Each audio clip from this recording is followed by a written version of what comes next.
починати нашу... Так, у нас починається запис. Доброго вечора, дорогі друзі і колеги. Ми дуже раді вас знову бачити, вітати вас на нашому лекторії.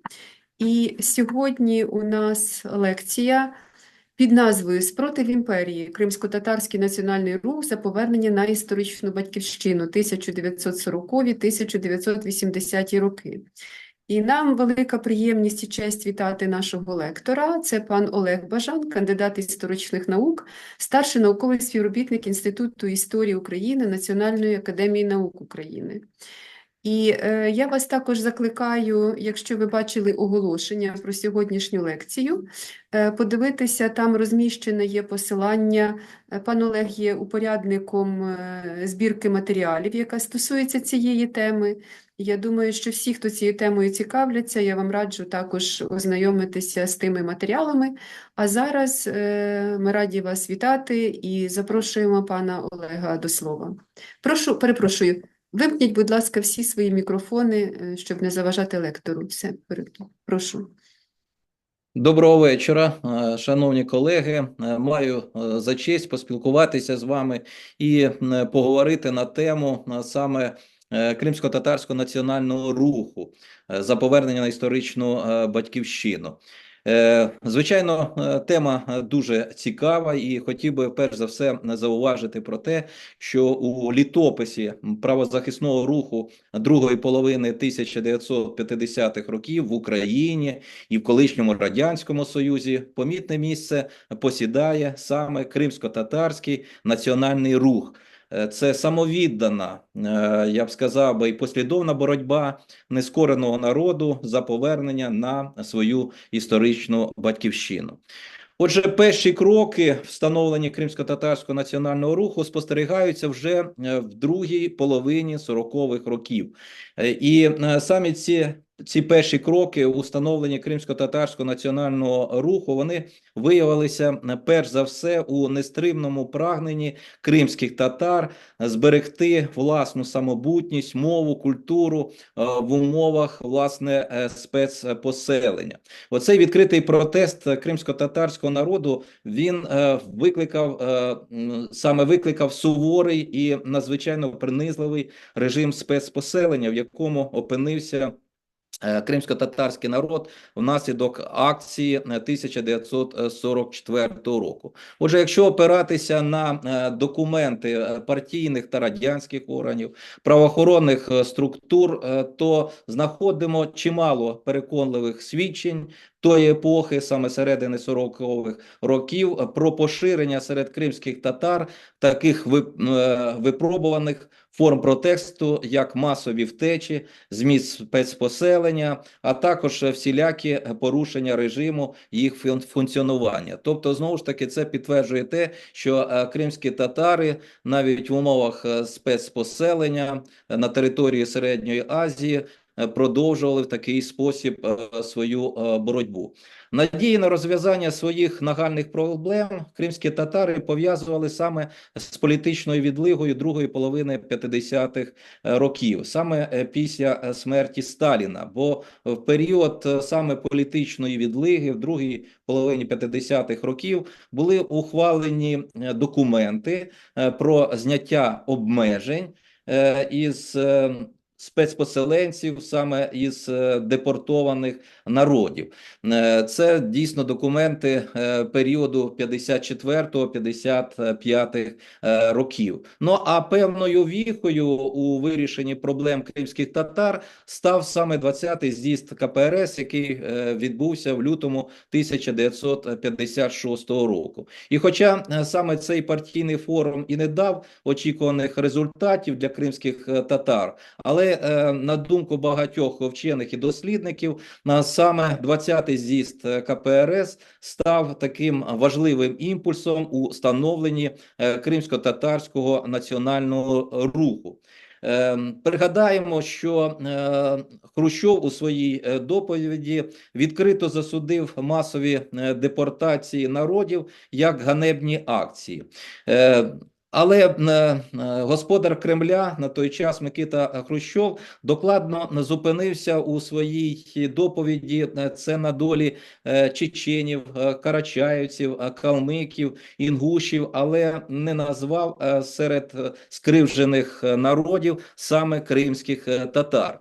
Можна, звичайно, припустити, що у вищому політичному керівництві на той час спостерігалася розбіжність думок щодо розв'язання гострих питань, пов'язаних з долею репресованих народів. Можливо, Хрущов, який не завжди, як кажуть, здійснював свої доповіді, опираючись на папери, міг відійти від тексту і просто забути в переліку репресованих народів саме кримських татар. Але як ми з'ясуємо і можемо опиратися на документи, то саме Микита Хрущов свідомо не згадав в переліку депортованих народів кримських татар. І оця відсутність узгодженої позиції позначилась певним чином і на змісті указу Президії Верховної Ради СРСР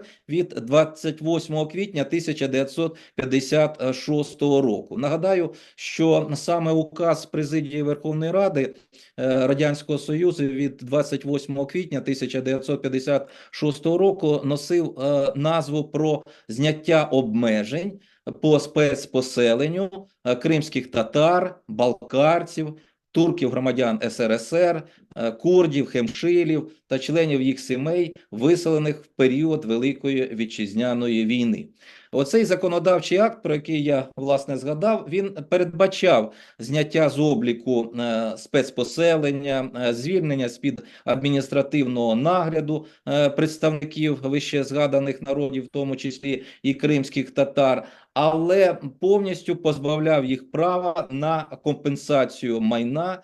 Так от, і саме найголовніше, закривав їм шлях на історичну батьківщину. Тобто про це у цьому указі Президії Верховної Ради СРСР, власне, і не йшлося.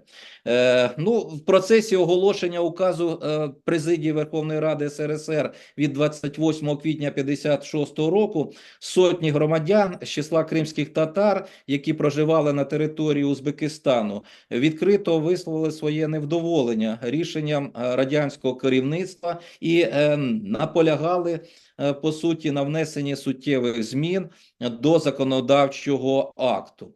Тобто ми це теж можемо говорити, що от саме реакція на оці законодавчі акти, це і було, по суті, початком становлення, так от, і розвитку кримсько-татарського національного руху. Бо чимало кримських татар категорично відмовилися давати будь-яку розписку про ознайомлення з текстом оцього, власне, указу Президії Верховної Ради СРСР від 28 квітня 1956 року. Документи...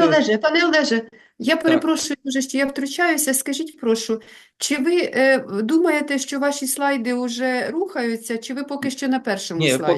поки що Ясно, дякую. в даному випадку я слідкую, так, от, і в даному ми зазначимо. Так от, я хотів зазначити, і це є у документах, про те, що саме 233 кримських татар так відмовились давати будь-яку, по суті, розписку про ознайомлення з текстом указу. Тобто оце вони в такий спосіб теж чинили свій протест, зробили навіть надписи на розписках з вимогами повернення їм конфіскованого майна, і саме головне – це надання дозволу на виїзд до Криму. Ну, а згодом, власне, буде прийнято чергову постанову Центрального комітету Комуністичної партії Радянського Союзу від 24 листопада 1956 року. Саме ця постанова ЦК КПРС, вона стосувалася відновлення національної автономії калмицького, балкарського, чеченського, інгушського народів. Але згаданий документ, оця постанова ЦК КПРС від 24 листопада 56 року, вона відіграла дуже негативну роль у долі кримсько-татарського народу. Бо саме в цій постанові пункт 6 відзначалося, що визнати недоцільним надання автономії татарам, що раніше проживали в Криму, маючи на увазі, що колишня Кримська Автономна Республіка, вона, по суті, не була лише автономією кримських татар, являла собою багатонаціональну республіку, і в цій, так би мовити, багатонаціональній республіки татари складали лише 1/5 частину. І, звичайно, що за таких от обставин дійсно не про яку автономію, відновлення автономії, власне, не йшлося. Так? От. Саме в цій постанові буде зазначено про те, що у складі Російської Федерації є, по суті, національне об'єднання, це Татарська Республіка. Тому в даному випадку, знову ж таки, якщо кримські татари, власне, і прагнуть, по суті, до національного об'єднання, то в даному випадку вони мають право поселитися на території Татарської РСР. Ну, а звичайно, що саме Українська РСР є територією, регіоном, по суті, заселеною. Тобто, от саме ця постанова ЦК КПРС, по суті, розставляла всі крапки над «і». І саме головне, повністю перекреслювала це самобутність кримсько-татарського народу, його право на національну автономію. До речі, саме ця постанова ЦК КПРС від 24 листопада 56 року ввела в обіг так от радянського соціуму отой необґрунтований аргумент про заселеність Криму. Так, от, хоча, знову ж таки, опираючись на ті чи інші документи, можна стверджувати, що лише в 1958 році населення Кримського півострова не перевищувало свій довоєнний рівень. Так, тобто, в даному випадку, знову ж таки, це було неправдою, так, але саме цим і в основному послуговувалося саме партійний ареопаг, що саме Україна і Кримська область є переселеною. Тобто обмеження в розселенні кримських татар, до речі, стосувалося не лише Криму, так, але й інших регіонів України. Тобто саме в 56-му році кримським татарам не дозволялося не лише переїздити до Криму, але й навіть селитися у південних областях України. Так, наприклад, 15 грудня 1956 року буде прийнято постанову Ради міністрів Української РСР про недоцільність розселення депортованих кримських татар, німців, греків на території Херсонської, Запорізької, Миколаївської та Одеських областей. Тобто навіть на території, які прилягають до Криму, також кримським татарам не дозволялося, по суті, це проживати. І оці саме документи, про які я, власне, зауважив, укази Президії Верховної Ради СРСР і відповідні постанови ЦК КПРС, а також Ради міністрів, вони, по суті, в даному випадку привернули увагу до невирішених проблем кримських татар і відіграли оцю певну роль у піднесенні кримсько-татарського національного, по суті, руху. Звичайно, ось в даному випадку, якщо знову ж таки проаналізувати літературу, спогади кримських татар, і про те, в який спосіб кримські татари прагнули домогтися свого права на повернення на історичну батьківщину, то ось тут я хотів би зазначити і в своєму слайді ось простежити і вказати на основні форми і методи боротьби кримських татар за повернення на історичну батьківщину. Це перш за все петиційна кампанія, це створення нелегальних організацій, це громадські акції, а саме маївки, мітинги, сидячі демонстрації, створення тимчасових наметових містечок в Криму. До речі, у нас в уяві і в інтернеті більше йдеться про наметові містечка в Криму. Це наприкінці 80-х років, 90-х років. Так, це в період такого масового повернення кримських татар напередодні розвалу Радянського Союзу або на початках відновлення української держави. Але ось саме тимчасові наметові містечка в Криму мали місце і саме всередині 60-х років, і саме тоді також за допомогою міліції, органів внутрішніх військ, саме ці наметові містечка по суті розганялися. В даному випадку можна згадати про події серпня 1968 року, це селище Мар'їно, неподалік Сімферополя, коли прибули до Криму кримські татари, так, яким власне не дозволили і не дали можливість прописатися, вони певний час жили в наметових містечках, але потім за вказівки місцевої партноменклатури ці наметові містечка були знищені. Також дуже поширеною формою боротьби кримських татар за повернення на історичну батьківщину це були голодування, це, звичайно, поширення самвидаву, інформації про, знову ж таки, це ті чи інші дії кримських татар, так, зміст колективних листів, заяв, петицій, так, для того, щоб привернути увагу до кримсько-татарської проблеми і населення як Радянського Союзу, так і міжнародної спільноти. Ну і, звичайно, це самоспалення, так, тобто це ось такі основні форми і методи боротьби кримських татар. Щодо кримсько-татарського національного руху, то я хотів би зауважити про те, що в кримсько-татарському національному русі, починаючи з другої половини 50-х років, брали участь різні соціальні верстви, так, різні вікові групи. Тобто до боротьби свого народу долучалися це лояльно налаштовані до режиму старі більшовики, ветерани Другої світової війни, це кримсько-татарська інтелігенція, а також молодь.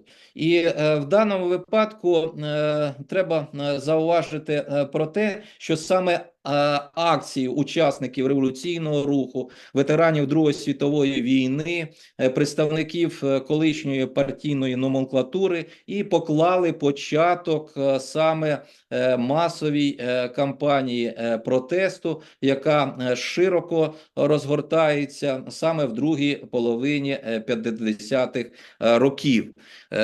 В даному випадку ось ми з вами і перейдемо, згадаємо про ось найбільш такі резонансні форми протесту кримських татар у другій половині 50-х, 60-х років. Це петиційні кампанії. Так поява інституту направлення петицій, це індивідуальних, колективних вимог, звернень, прохань до влади, було замовлено саме ігноруванням владою кримсько-татарського питання. Знову ж таки, опираючись на ті чи інші документи і дослідження, в тому числі і Гульнари Бікірової, одним із перших листів до влади про повернення на батьківщину кримських татар, про відновлення кримської автономії було підготовлено саме 5 кримсько-татарськими комуністами і направлено члену президії ЦК КПРС це Михайлу Суслову 7 вересня 1956 року. А от уже в 1957 році під колективною заявою стояло близько 14 тисяч підписів. І одночасно, саме в 1957 році, до вищих партійних органів Радянського Союзу надійшло близько 10 тисяч саме індивідуальних звернень з вимогою відновлення, по суті, прав кримських татар. І от саме в ході петиційної кампанії, як зауважують дослідники, сформувався і пройшла свою апробацію це організаційна структура Кримсько-татарського національного руху. Його ядром стали ініціативні групи з підготовки петицій і збору підписів, які об'єднувалися в межах вулиці, села, міста, району, області. І за далеко неповними даними, якими ми, так би мовити, оперуємо, в різних ланках цих ініціативних груп працювало близько 5 тисяч активістів. Треба зауважити про те, що найбільш такою визначною акцією, проведеною саме кримськими татарами, представниками кримських татар у Москві і саме от ініціативними групами, це була так звана петиційна кампанія, яка була приурочена до відкриття 23-го з'їзду КПРС. Це березень 1966 року, в ході якої вдалося зібрати 24 томи листів із 120 тисячами підписами. Ось на цьому слайді з лівого боку ми бачимо, так би мовити, от сторіночку цього колективного листа кримських татар. Так, от це першому секретарю Хрущову. Так, от, ну а згодом, от коли ми говоримо про 23-й з'їзд КПРС, це вже на адресу його наступника Леоніда Брежнєва. Так от, хочу зауважити про те, що за підрахунками саме приймальної президії Верховної Ради СРСР упродовж тільки 1965-66 років до Центрального комітету Комуністичної партії надійшло понад 53 тисячі листів і телеграм від кримських татар. Тобто це говорить про те, що кримські татари дуже приділяли увагу петиційній кампанії. В такий спосіб вони хотіли проявити свою лояльність так, от, до авторитарного режиму, показати, що ми все ж таки не є якимось там відщепенцями, націоналістично налаштованими особами, що ми готові, власне, от, працювати з владою, це на, скажімо, в зоні лоні тогочасного законодавства і не проявляти ось таку, по суті, ворожість. Ну, щодо петиційних кампаній, то знову ж таки можна говорити про те, що ці петиційні кампанії, вони то знову ж таки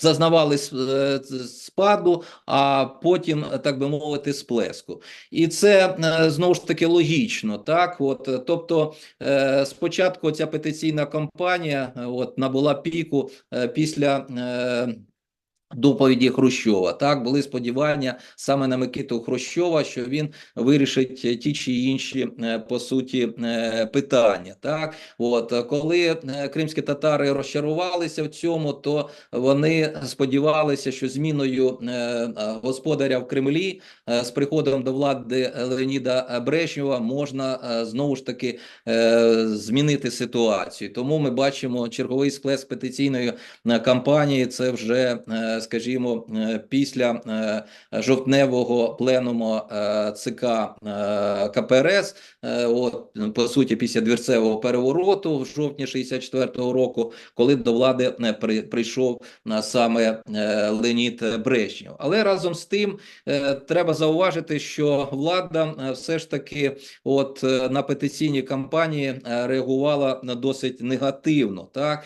Прагнучи послабити цю петиційну кампанію, партійне керівництво і партійний ропах, так, президії ЦК КПРС доручила Центральному комітету Компартії Узбекистану навіть провести роз'яснювальну роботу серед ініціаторів написання листів. І в даному випадку, наприклад, запрошувалися ті ж самі члени Компартії, так, представники партійної еліти, так, щоб знову ж таки налякати їх у тому сенсі, щоб вони не були ініціаторами збору цих підписів. Так, наприклад, у квітні 1958 року у місті Коканді було запрошено до розмови це організаторів колективних листів Арифат Мустафаєв і Іфта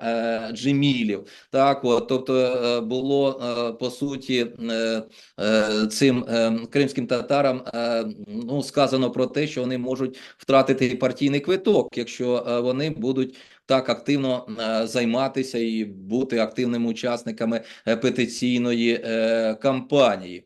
Ну, як приклади, в липні 58-го року в партійному порядку було покарано комуніста Мустафу Селімова, який організував теж цю петиційну кампанію за повернення в Крим. Хоча хочу зауважити, що заходи місцевого партійного і радянського керівництва не досягали бажаного ефекту. Представники кримських татар все одно продовжували домагатися зустрічі з представниками вищого політичного керівництва країни, щоб знову ж таки довести свою власне думку. І в даному випадку знову ж таки ось хотів звернути вашу увагу, це на авторів колективного звернення ось до президії ЦК КПУ восени 1956 року. Тобто, знову ж таки, це еліта кримських татар своїм авторитетом прагнула вплинути на рішення саме господарів Кремля. Наприклад, автором колективного звернення до президії ЦК КПУ був Ахмедхан Султан, двічі Герой Радянського Союзу, льотчик-випробувач, Шаміль Алядін, прозаїк, поет, Рифат Мустафаєв, це колишній комісар Східного з'єднання партизанського загону. Так? В даному випадку це, як правило, робила власне еліта, щоб вплинути по суті на ті чи інші рішення. Окрім того, якщо знову ж таки ми з вами аналізуємо ті чи інші і форми протесту, і форми впливу кримських татар на прийняття доленосних для них рішень, то хотів би зауважити, що саме в цей період часу, окрім збору таких масових колективних листів, кримські татари в основному вони ще й почали виготовляти і розповсюджувати книги, присвячені саме проблемам кримсько-татарського народу, і поширювати ці книги серед оточення, щоб в даному випадку також це спростувати міф про зраду кримських татар в період Другої світової війни. І ось саме у 50-х, 60-х роках великою популярністю користувалася книга Амета Озенбашли «Це трагедія Криму в спогадах та документах». Ну, звичайно, от ця масова петиційна кампанія також змушувала місцевих партійних і радянських керівників в якійсь мірі до певних кроків, спрямованих саме на вирішення національно-культурних потреб. Так от, правда, знову ж таки, ті чи інші, по суті, заходи на партійного керівництва, вони не були такими масштабними, вони, знову ж таки, були дріб'язковими і дрібними, але ми бачимо, що влада в якійсь мірі реагує на листи до влади. Так? От, тобто, в даному випадку, саме в період політичної відлиги, ми спостерігаємо, що будуть дані вказівки про те, що слід, знову ж таки, це збільшити випуск видання літератури, періодики саме кримсько-татарською мовою, ну, щоб в якійсь мірі довести, що, знову ж таки, ми не дискримінуємо кримських татар, і вони в умовах, так би мовити, проживання Середньої Азії, зокрема Узбекистану, можуть реалізувати свої національні культурні потреби. Так? От, але знову ж таки поряд з петиційною кампанією набуває, так би мовити, звучання і популярності ще й, як я вже зауважив, просвітницька роботою. Так, наприклад, з метою розв'язати оцей штучно створений міф про зрадництво кримських татар, підполковник у відставці Сулейман Асанов став збирати навіть списки розстріляних кримських татар у період нацистської окупації, так, збирати численні факти участі кримських татар у лавах Червоної армії. Тобто, знову ж таки, спростувати цей міф про народ-колаборант. Ну, треба відзначити також про те, що саме на початку 60-х років у кримсько-татарському русі, у його, так би мовити, лоні, в його середовищі відзначаються деякі позитивні тенденції. В чому вони, по суті, спостерігалися? А йдеться, власне, про те, що саме до кримсько-татарського національного руху на початку 1960-х років починають доєднуватися національно свідома і високоосвічена, по суті, молодь. Так?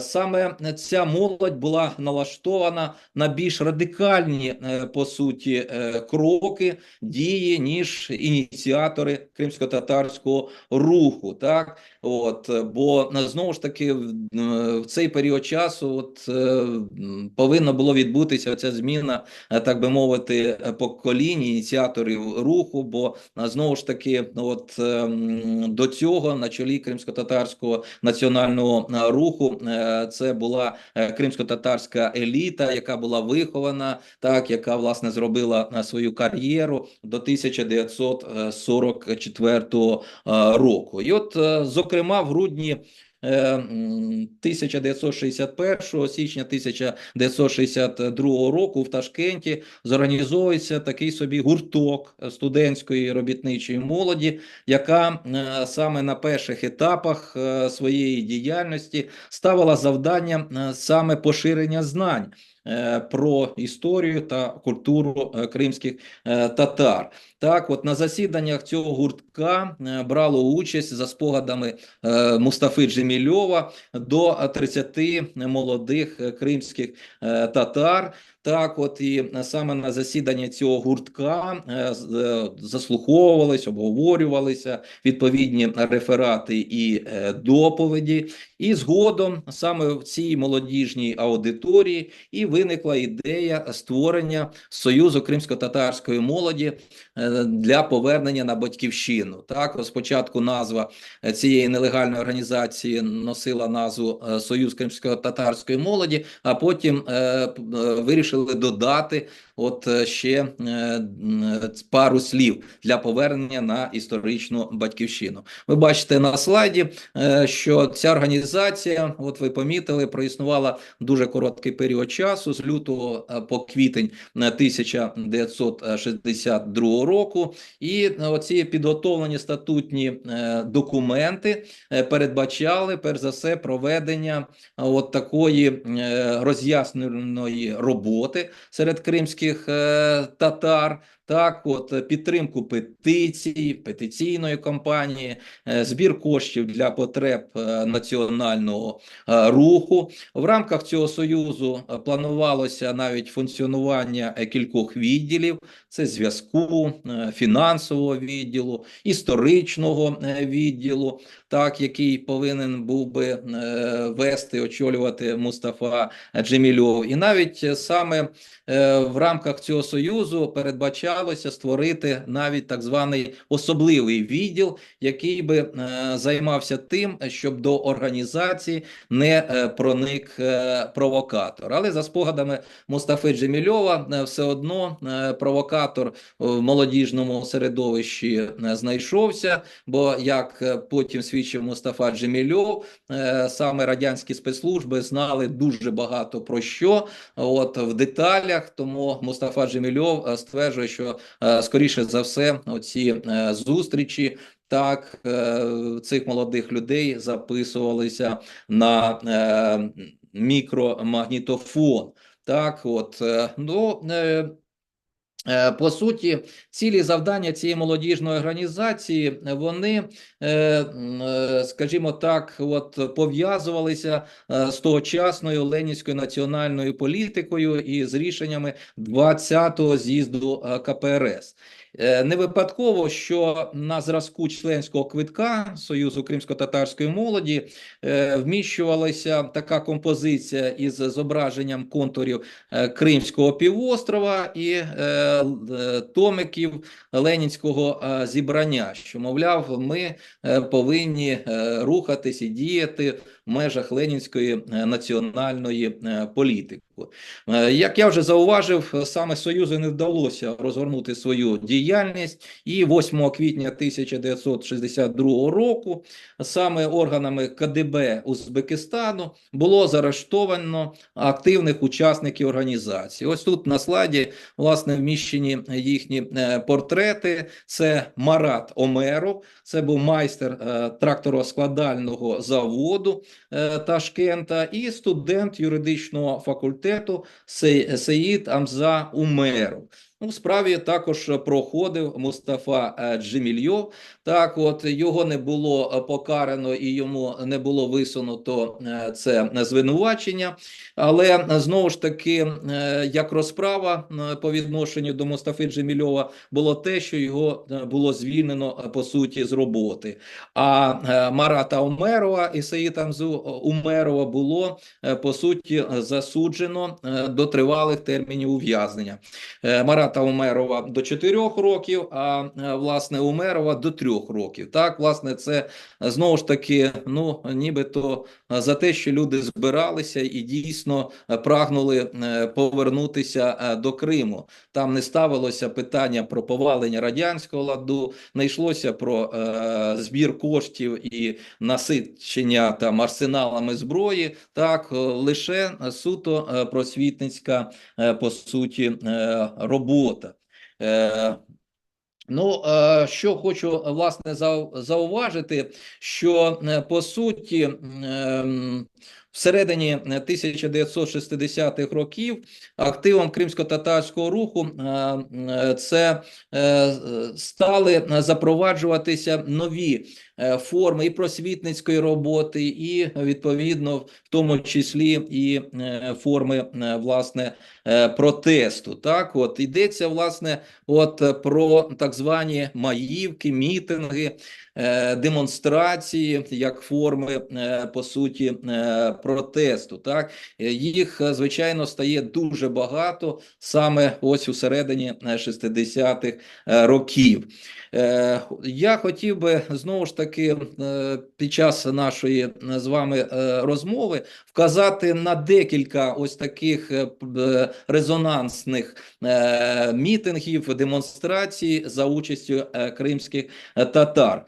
Чому на декількох? Тому що хотів би, власне, зауважити, що упродовж 1966-1972 років саме правозахисниками Радянського Союзу, так, опираючись, умовно кажучи, ось на хроніку поточних подій, так, оцього інформаційного машинописного бюлетеню, так, от відбулося близько 20 так званих побоїщ за участю міліції, це внутрішніх військ із залученням кийків, димових шашок, так, бранзбойтів саме для розгону кримських татар, так, близько 20.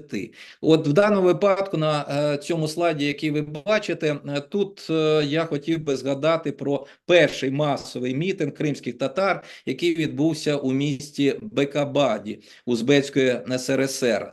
Цей мітинг стався 27 серпня 1965 року. Саме демонстранти зібралися біля приміщення міському партії для зустрічі із першим секретарем ЦК Компартії Узбекистану, це Шарафом Решидовим, для вирішення от саме кримсько-татарського питання. Так? От. Ну, знову ж таки, сталися сутички, цей мітинг було розігнано, а трьох активістів Хатидже Хайреддінову, Ескандера Джемілєва і Рефата Сейдеметова було, по суті, заарештовано і засуджено за хуліганство. Так? От. Ну, ось фотографія, це яку я знайшов, дуже важко знайти, власне, фотографію тих часів. Це центральна площа Бекабада, дійсно початок 70-х років. Тут ось стоять піонери, почесні варті біля пам'ятника саме Володимиру Ульянову Леніну, і це, власне, центральна площа. От саме в той час, в серпні 65-го року, тут відбувся саме мітинг. Другий, так би мовити, протест, який знайшов резонанс і відгук у тогочасній самвидавній пресі, це хода до пам'ятника Леніну у місті Андижані. Так, от це 22 квітня 67-го року. Саме на день народження вождя Леніна кримські татари Андижанської і Ферганських областей влаштували ось ходу до пам'ятника Леніна. Так, от, ну, демонстранти несли вінки зі стрічками Леніну від вигнаних кримських татар. От, тобто в такий спосіб дійсно привернути увагу до кримсько-татарського питання. Так? Ну, покладання вінків завадила міліція, і в ході зіткнення так було заарештовано теж ряд кримських татар. Згадаємо їхні імена: це Айдер Веліулаєв, Фейзер Абдул-Джемілєв, Босе Гулієв. Саме їх за порушення громадського порядку і за спротив співробітникам міліції було засуджено до 3 років позбавлення волі. Так? Чому, власне, знову ж таки, от хода до пам'ятника Леніну? Тому що, знову ж таки, як ми вже зауважували про те, що кримські татари закликали радянський уряд дотримуватися і, так би мовити, Конституції СРСР, так от, і знову ж таки втілювати в життя саме ленінську національну політику. Так, от, взагалі-то хода до пам'ятника Леніна – це знову ж таки привернення уваги до кримсько-татарської проблеми. Так, от, чому ось такі масові мітинги відбувалися саме в день народження Леніна, бо саме кримські татари в такий спосіб хотіли нагадати про те, що саме декретом Ульянова Леніна у 21-му році було було проголошено Кримську автономну республіку. Ну і відповідно, що ось такі акції не повинні були викликати невдоволення з боку партійних структур. Але не забуваємо, що в той час в країні панував авторитарний режим, і будь-яка демонстрація повинна була відбуватися лише за згоди партійного комітету. Треба було завжди у всьому брати дозвіл для проведення будь-якої чи то демонстрації, чи то якогось навіть культурного заходу в рамках тої ж самої школи, чи то університету. Ну, звичайно, що отакою найбільш резонансною подією, яка знову ж таки пов'язана з історією кримсько-татарського руху, це було так зване Черчицьке побиття. Воно так і війшло в історіографію. Йдеться, власне, про події 21 квітня 68 року у Черчику. Бачите, знову ж таки, збереглися фотографії, як ви помітили по фотографіям, що це оперативна зйомка КДБ. Ці фотографії вже оприлюднені. Їх можна знайти у відкритому, власне, доступі. Що характерно, що саме кримські татари це зібралися для своїх культурних, так би мовити, культурної акції, відзначення свято Дервіза, взяли участь у цих масових гуляннях близько 1500 осіб, але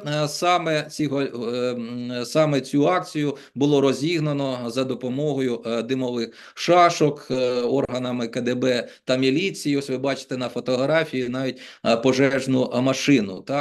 Дійсно із бронзбойтів людей просто-напросто це розганяли.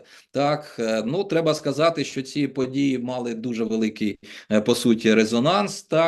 І ці події, знову ж таки, і позначені в самвидаві. Ну і знову ж таки відомо про те, що кримські татари потім, після розгону цієї демонстрації, розсилали листівки в межах Узбекистану, із закликами це не виходити на роботу, щоб в такий спосіб, знову ж таки, привернути увагу, власне, до побиття кримських татар.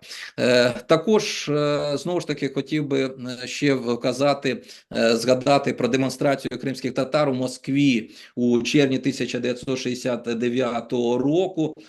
Про неї теж багато є і згадок, і публікацій істориків, хто займається даною проблемою. Треба зауважити, що саме ця демонстрація відбулася на другий день міжнародної наради керівників комуністичних робітничих партій на площі Маяковського в Москві. Ця демонстрація, знову ж таки, тривала не більше 6 хвилин. Учасників цієї акції це Енвера Аметова, Решата Джемілєва, Айдера Зайтулаєва. Буде також, по суті, це заарештовано, бо, по суті, вони розгорнули гасла такого змісту: хай живе ленінська національна політика, припинити гоніння на кримських татар, свободу генералу Григоренку, якого на той час було заарештовано, а саме ця постать, знову ж таки, цей радянський колишній військовослужбовець виступав адвокатом кримських татар, на тих чи інших судових процесах, і саме кримські татари вирішили в знак солідарності також підняти саме гасло під час цієї демонстрації. Ну, чому саме це сталося 6 червня 1969 року? Щоб перевернути, знову ж таки, увагу це керівників комуністичних і робітничих партій саме в в усьому світі. Так? Ну і, звичайно, це ось найбільш резонансна протестна акція кримських татар у Москві в липні 87-го року. Так, от саме ця акція знову ж таки призвела до, так би мовити, ну, доленосних рішень з боку влади про те, що саме під тиском мітингувальників буде започатковано державну комісію під головуванням голови президії Верховної Ради для розгляду питань, порушених кримськими татарами. І от саме це та точка, від якої вже знову ж таки почалися більш-менш позитивні процеси, так, з боку влади щодо повернення кримських татар на батьківщину. Ну, знову ж таки, якщо ми говоримо про ті чи інші форми і методи протестів, і в чому проявлявся цей так званий кримсько-татарський національний рух, то хотів би зауважити, що єдиним каналом отримання і оприлюднення цих заяв, петицій, листів активних учасників кримсько-татарського національного руху це був сам видав. Непідконтрольний засіб поширення об'єктивної інформації про громадське життя кримських татар. Саме завдяки сам видаву поширювалися книги з історії Криму, інформаційні бюлетені ініціативних груп, так, молитовники, збірки віршів. Ось тут на цьому слайді представлена обкладинка хроніки поточних подій. Так, це найцінніше джерело з історії кримсько-татарського національного руху. Так, от саме хронологію протестів кримських татар, так, знову ж таки, про арешти кримських татар можна дізнатися саме із цієї хроніки поточних подій. Хочу зауважити, що саме 31-й випуск хроніки поточних подій був повністю присвячений саме кримським татарам, так, і присвячений саме 30-річчю депортації кримських татар. Тому багато інформації ми саме збираємо і відшукуємо саме у цьому інформаційному машинописному бюлетені. Я, власне, говорив про те, що окрім сам видав, окрім петиційної кампанії, окрім створення, хоча й поодиноких, але нелегальних організацій, маївок, мітингів, так, демонстрацій, також хотів би зауважити, що у 1960-х роках саме активісти кримсько-татарського національного руху власне вдаються і до сидячих демонстрацій. Так, наприклад, 32-річний водій Ібраїм Халапов брав участь у сидячій демонстрації кримських татар у Сімферополі у серпні 1968 року. Саме ця демонстрація відбулася біля Кримського облвиконкому в знак протесту проти свавілля місцевої влади щодо кримських татар. Тобто те, що саме місцева влада не дозволяє кримським татарам оселятися, по суті, в Криму. Інколи кримські татари вдавалися і до крайніх форм політичного протесту.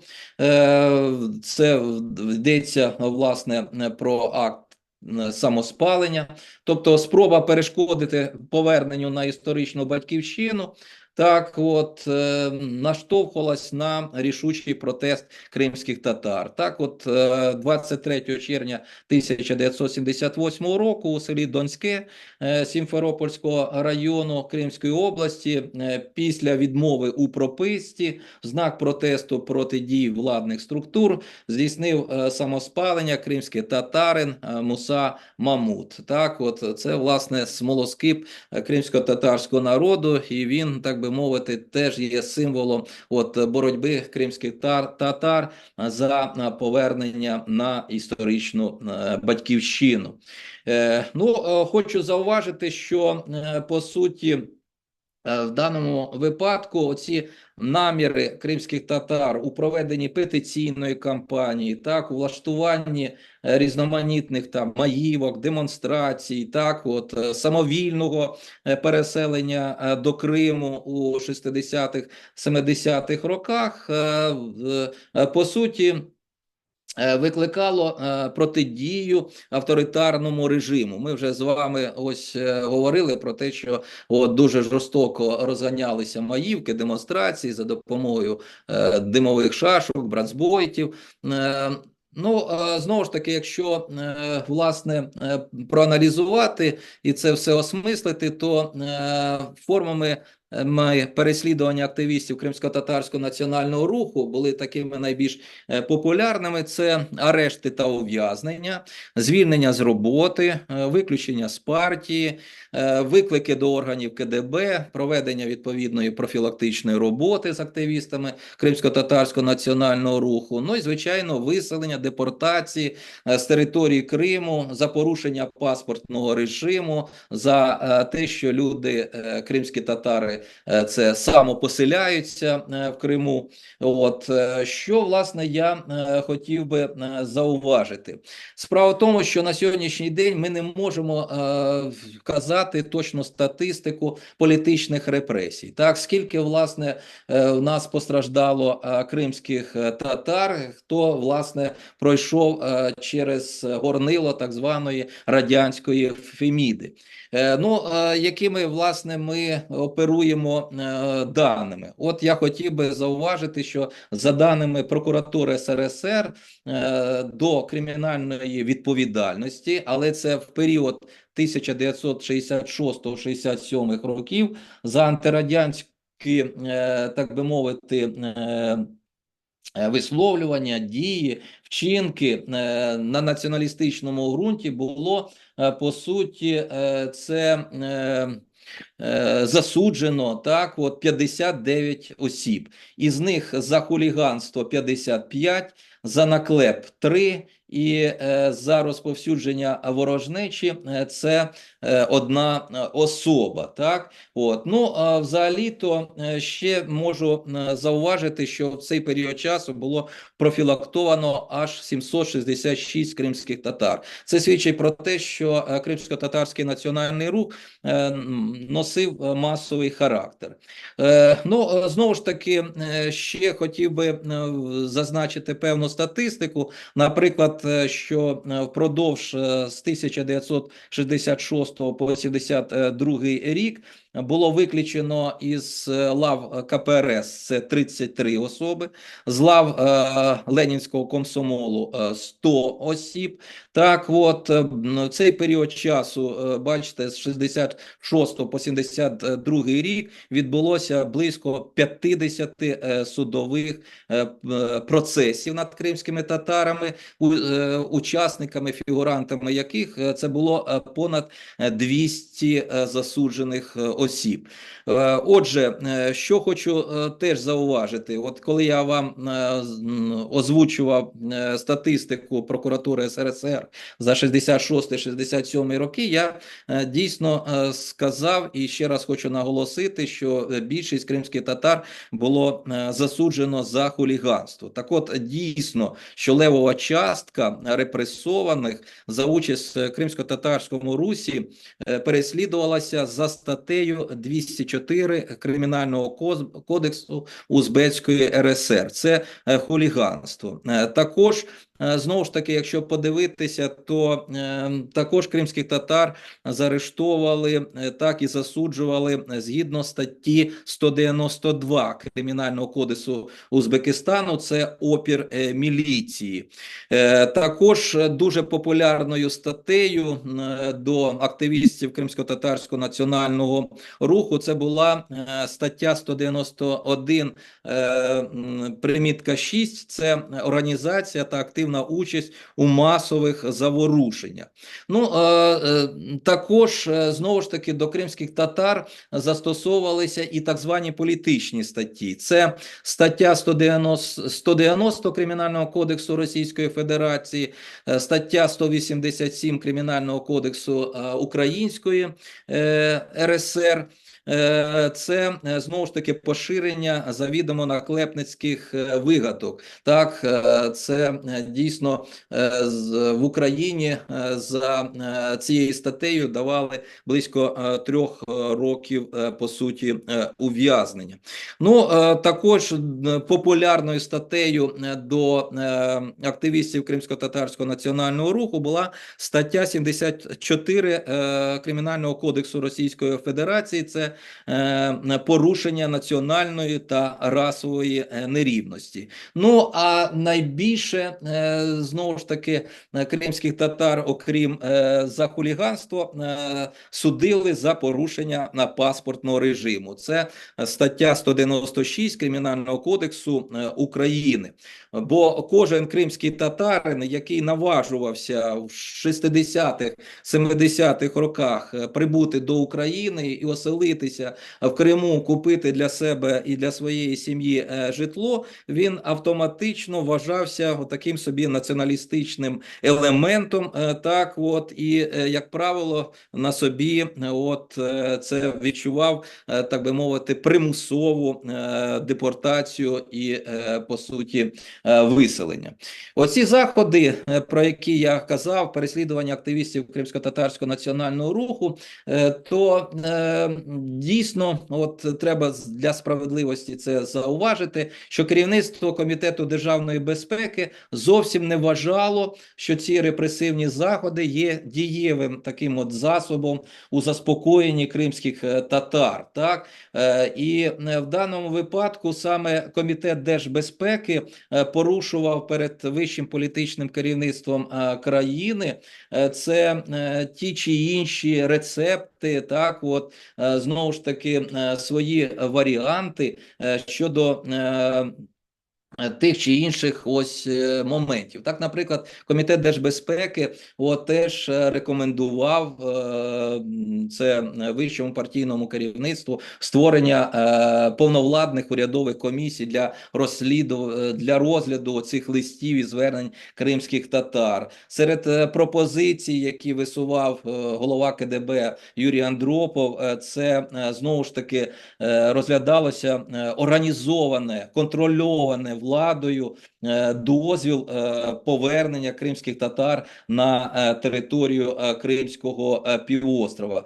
Власне, чекісти вважали, що в такий спосіб це знову ж таки призведе до розколу у лавах Кримсько-татарського національного руху. І, до речі, ці поради Андропова, вони зреалізовані були саме виходом у світ указу Президії Верховної Ради СРСР від 5 вересня 1967 року про громадян татарської національності, які проживали в Криму. Так, цей указ нібито мав і позитивну сторону, бо він, по суті, знімав необґрунтовані звинувачення кримських татар у зраді, але ж, по суті, не надавав можливості повернутися до Криму. Так, от, і саме цей указ президії Верховної Ради СРСР від 5 вересня 1967 року, так, от, і породив оцю хвилю, так, от, самоповернення кримських татар у другій половині 60-х, 70-х років. Так, от, влада, як ми вже зауважили, під тиском Кримсько-татарського національного руху, змушена була дозволити хоча б малесенькі часточки кримсько-татарського народу повертатися до Криму в другій половині 60-х, початку 70-х років. Так, от, але зіткнулася з тим, що кримські татари прагнули масово повернутися до Криму, так, і знову ж таки не чекали дозволів з боку, знову ж таки, КДБ, чи то відповідних структур, які займалися, по суті, регулюванням трудових ресурсів до Криму.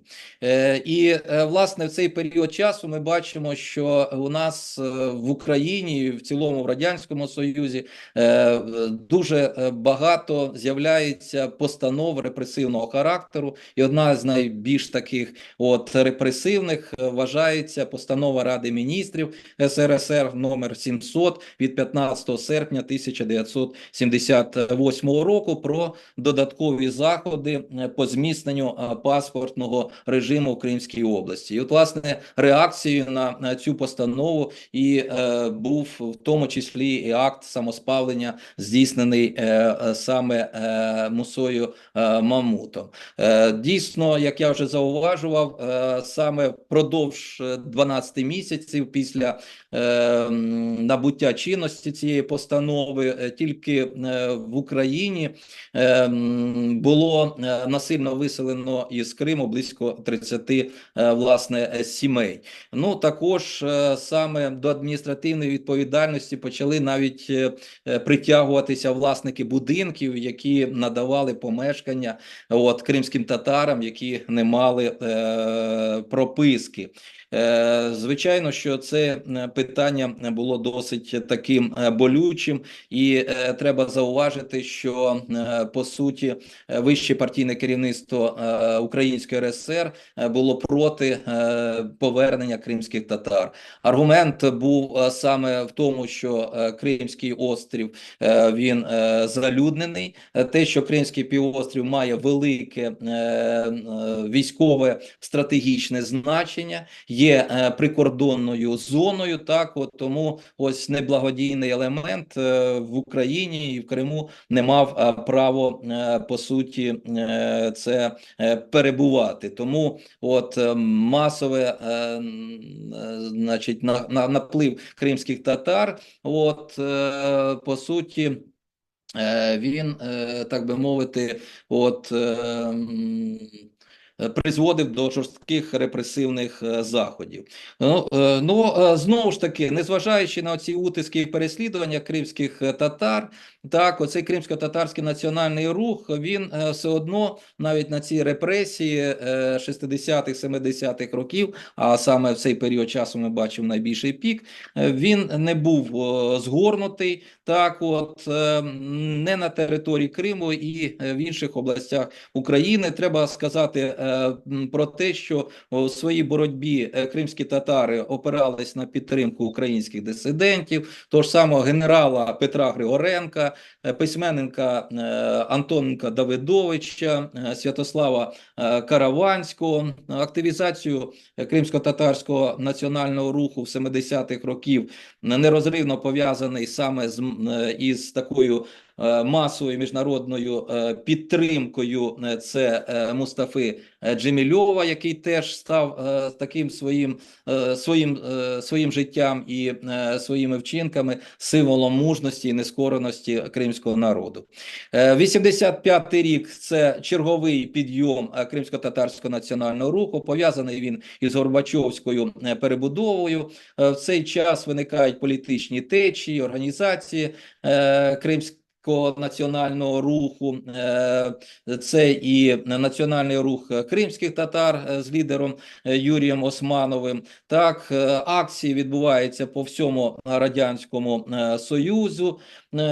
Дійсно, в цей період часу ми бачимо і пікети на Червоній площі в Москві, і так звана хода кримських татар, це стамані до Криму, те, що активісти кримсько-татарського руху відвідують і телебачення, і радіо, і газети, і телебачення, і саме це в кінцевому результаті призводить до того, під тиском саме кримських татар, що в жовтні 87-го року, як я вже зауважив, у Кремлі засідає Державна комісія під керівництвом Андрія Громика, і цей факт по суті став фактом визнання правомірності вимог кримських татар на повернення на історичну батьківщину.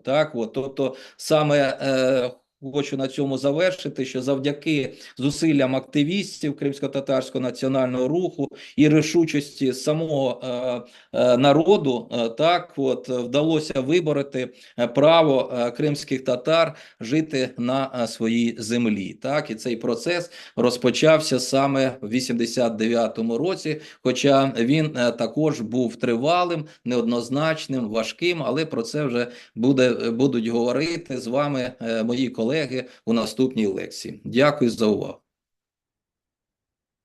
Дуже дякуємо пану Олегу за насичену фактами цікаву лекцію. І я бачу вже реакції наших слухачів. І прошу до слова пана Віталія Масненка. Доброго дня, шановні колеги. Передусім я хотів би подякувати пану Олегу за дуже цікаву змістовну лекцію. Ось ці багато речей важливих тут можна було почути. У мене виникло таке питання. Дивіться, як на вашу думку, все-таки, наскільки от в цьому кримсько-татарському національному русі за повернення на історичну батьківщину був представлений конфесійний аспект? Ви так коротко згадали там про ведення молитовників, а от як чи цей аспект якось там був задіяний, чи діячі все-таки, принаймні можна було зрозуміти, що воно більше лишалось в такому світському або навіть, я сказав би, такому совєтському контексті, коли це відбувалися всі ці елементи. І наскільки все-таки там був цей елемент конфесійний, якщо так можна, ісламський, власне. Дякую, пане Віталію. У мене складається враження, що пан Олег зник чомусь із нашого, принаймні я його не бачу, можливо, У він... У мене щось екран теж якийсь. Так, Я нікого теж не бачу, крім вас Ага. спочатку. Так, ви знаєте, зараз я перепрошую, я спробую з'ясувати, в чому причина. Можливо, в нього тимчасові якісь труднощі з електрикою, і саме з цим пов'язано його зникнення із нашого семінару. Зараз.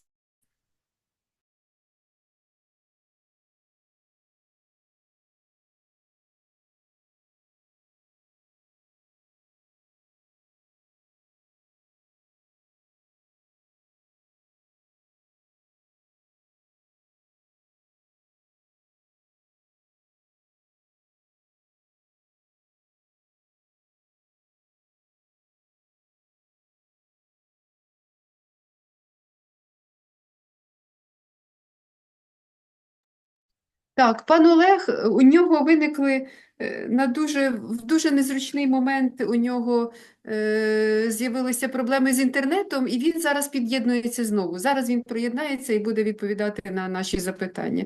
Добре, звичайно, що це не трапилося під час його лекції, але теж погано, коли це... Так, ми маємо враховувати, що в екстремальних умовах. Так. Так що тут є таке.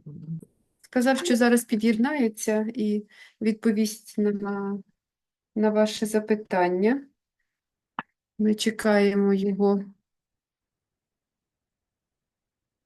приєднання. Мабуть, якісь непередбачені.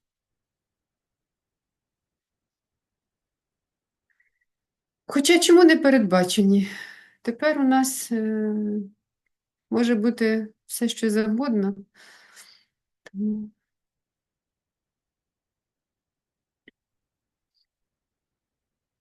Тому чекаємо нашого доповідача. Я не певна, пане Віталію, що він почув ваше запитання повністю, бо в мене таке якщо враження, буде потреба, я тоді так. Ось повторю. він приєднується до нас, то, мабуть, вам варто буде повторити. Зараз запитаємо його, чи він почув ваше питання.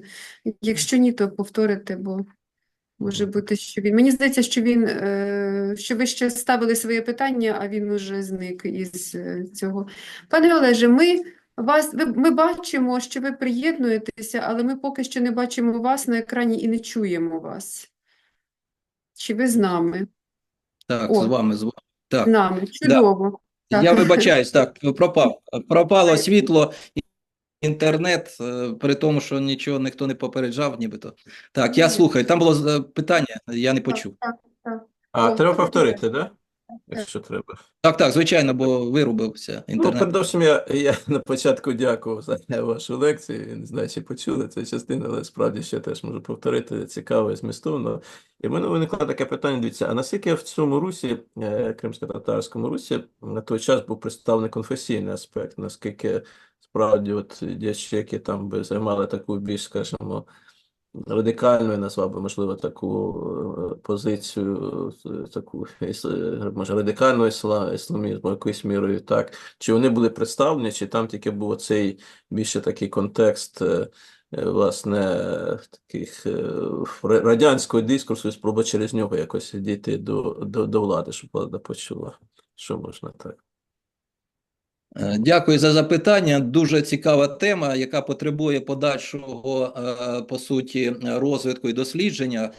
Чесно кажучи, знову ж таки, вивчаючи документи радянських спецслужб, які знаходяться у нас в Україні, а тут навіть і надсилали документи і КДБ Узбекистану, на жаль, чекісти на цей, так би мовити, ісламський фактор не зважали, і в документах вони не представлені. Так, от, тобто, знову ж таки, більше уваги до так званих автономістів, так, от, до тих чи інших форм протесту, до створення цих штучних перешкод до повернення до Криму у 60-х, 70-х роках. А от з приводу цих моментів, на жаль, от в документах і вищого партійного керівництва УРСР, і радянських спецслужб не знайшов. Тому, на жаль, не можу вам дати відповідь. Так, от. Хоча це цікаво, мені здається, можливо, опираючись на Очевидно, спогади. цей аспект він повинен бути присутній за логікою, так, але, можливо, він Так, якось звичайно. ще не От, відображений. але знову ж таки в дослідженнях і Гульнари Бекіро, і Мартіна Олександра Кисло, який писав дисертацію з приводу там повернення, так, от, і, так би мовити, колективної пам'яті, от ці аспекти не зазначені. І, на жаль, я їх так само от не віднайшов. Зрозуміло, дякую. Пані Марія Кушнарьова, прошу, вмикайте мікрофон. Добрий день. Я дуже дякую Добре. вам за змістовну лекцію теж. І я маю таке питання, чи не могли б ви, точніше прохання, чи не могли б ви детальніше зупинитися на проблемі цих спецпоселень, в яких тобто як форма, в якій ці поселення, де жили татари під час депортації. Якщо є якісь статистичні дані, якщо є якісь, можливо, деталі стосовно способу життя там, і також друга частина цього питання, чи була оця форма спецпоселення характерна для всіх випадків депортації всіх народів, які були під час Радянського Союзу, чи це тільки кримсько-татарське? Дякую дуже. Хочу зауважити, що режим спецпоселення був однаковим що для німців, що для кримських татар, що для балкарців.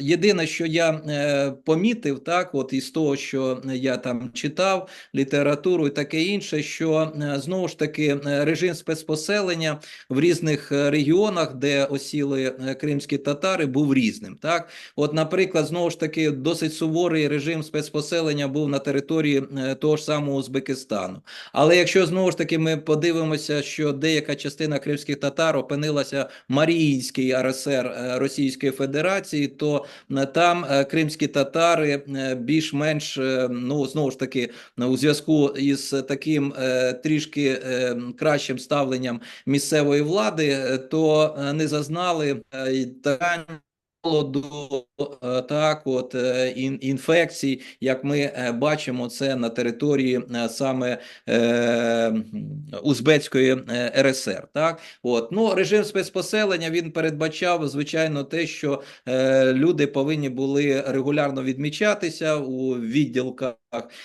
цієї комендатури, так, знову ж таки, не полишати місцевість, так, або якщо ти хотів відвідати своїх родичів, умовно, того чи іншого регіону, так, то ти повинен був би про це, по суті, повідомляти. Знову ж таки, документи свідчать про те, що взагалі-то не були підготовлені це помешкання для кримських татар, так, тому їм приходилося дійсно в тих умовах виживати, що і позначилося, по суті, і на проценті смертності серед кримських татар. Так, знову ж таки, саме цією сторінкою в історії кримських татар займалася Гульнара Бекірова. Вона знову ж таки оперувала в своїх дослідженнях це на документи, знову ж таки, цих спецкомендатур, то вона знову ж таки вказує про те, що кількість втрат були не такими, як по суті зауважували саме активісти Кримсько-татарського національного руху, ініціативних груп, коли вони говорили про те, що під час депортації в перші роки перебування на засланні було втрачено близько 46% так, кримських татар.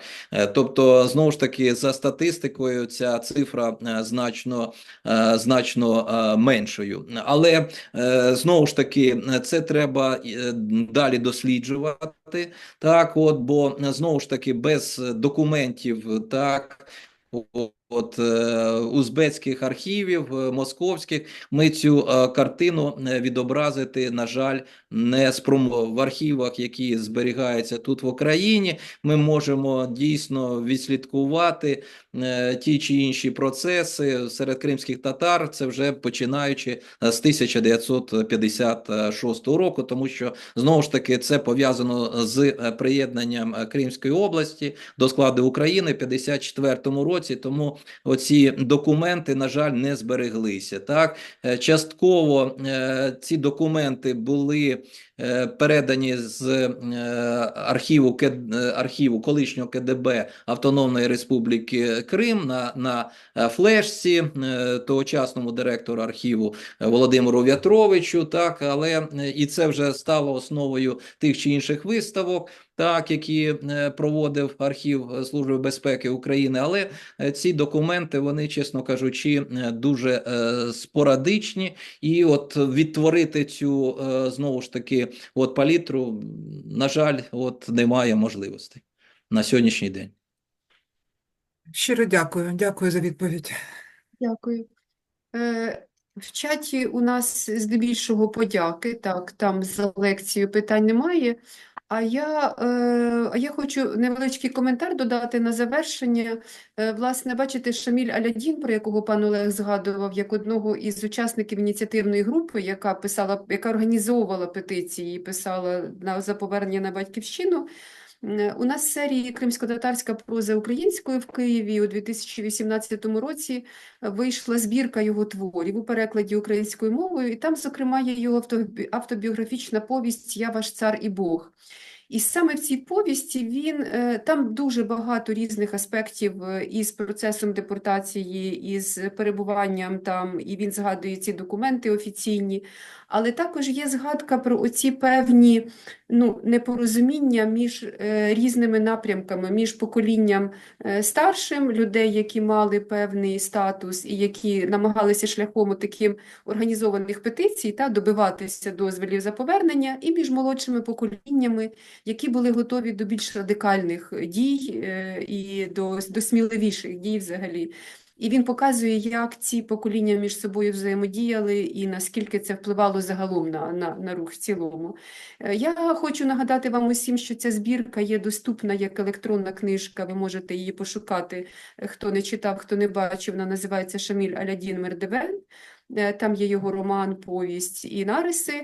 А пану Олегу, лектору нашого, я запитаю, пане Олеже, у вас є ця книжка фізично, твердий примірник? Ні, немає, на жаль. На жаль, немає. То вона буде. Вона у вас буде. Дякую вам, дякую вам. Вона у вас буде. Добре.